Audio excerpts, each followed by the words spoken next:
Y para finalizar con el literal C, nos preguntan por la velocidad final del proyectil, es decir, la velocidad con la que termina en este punto.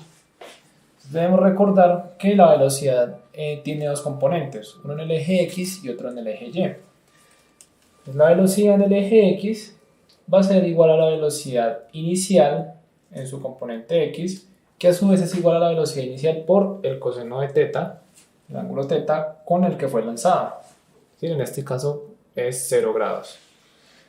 Y la velocidad en Y va a ser igual a la velocidad inicial en su componente Y menos la gravedad por el tiempo. Entonces, esta ecuación de acá es una del movimiento rectilíneo uniformemente acelerado. Pero aquí debemos tener algo en cuenta. Este signo negativo es cuando la gravedad se comporta como, se comporta como una aceleración negativa, es decir, que el objeto va a ir perdiendo velocidad a medida que pasa el tiempo. Eso pasa cuando el objeto se lanza desde abajo hacia arriba, ¿sí? A medida que se va desplazando hacia arriba, pues va perdiendo velocidad hasta llegar a un punto de reposo en el aire.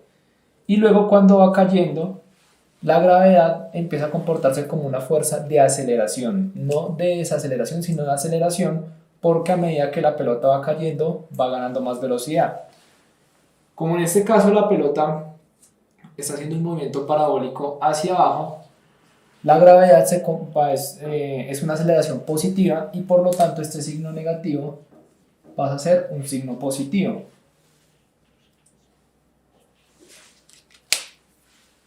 Además debemos tener en cuenta que la velocidad inicial en su componente y va a ser igual a la velocidad inicial por el seno de teta, del ángulo teta. Entonces, lo que debemos hacer es calcular la velocidad para el componente X y para el componente Y, cuando ya el objeto llega al suelo. Velocidad en X, dijimos que iba a ser igual a la velocidad inicial por el coseno de teta. Velocidad inicial son 80 metros por segundo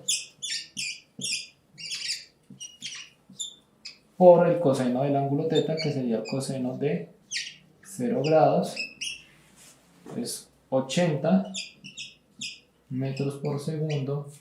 Coseno de 0 grados es 1 por 1, sería igual a 80 por 1, 80 metros por segundo. Daría la velocidad en el componente X. Ahora en el componente Y tenemos velocidad inicial por seno de teta más la gravedad por el tiempo. Entonces velocidad inicial son 80 metros por segundo por el seno de 0 grados más la gravedad, que sería 9.8 metros por segundo al cuadrado por el tiempo, y aquí sería el tiempo que calculamos en el numeral, en el literal A, que sería 2.47 metros, perdón, 2.47 segundos, ya que este es el tiempo que se demoró la esfera en pasar de aquí a acá. Entonces tendríamos que velocidad en el componente Y es igual a seno de 0 da 0 y 0 por 80 daría 0. Este quedaría como 0. Nos quedaría 9.8 metros sobre segundo cuadrado por 2.47 segundos. Multiplicando 9.8 por 2.47 nos daría 24.21 segundo cuadrado, o sea, con este segundo acá y nos quedaría metros sobre segundo. Entonces tendríamos la velocidad en el componente X y en el componente Y. No obstante, estas velocidades en Y y en X son tan solo los componentes de la velocidad en este punto. Entonces la velocidad en este punto podría verse como un vector que podría tener esta forma. Entonces esta sería la velocidad final. Y tiene sus componentes en el eje X, sería este de acá, y el eje Y. Estos componentes de acá serían B en X y B en Y. Entonces, por teorema de Pitágoras, podemos decir que BF, que sería esta hipotenusa de acá,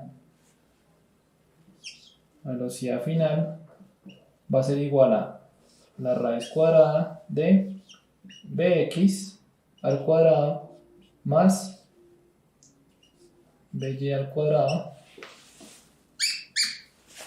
Entonces Bx al cuadrado, entonces Bx va a ser 80, raíz cuadrada de 80 al cuadrado más By, que es 24.21 al cuadrado. Al hacer este cálculo en la calculadora nos daría 69 o 6.986.85, y sacando de la raíz cuadrada a este número nos daría 83.59.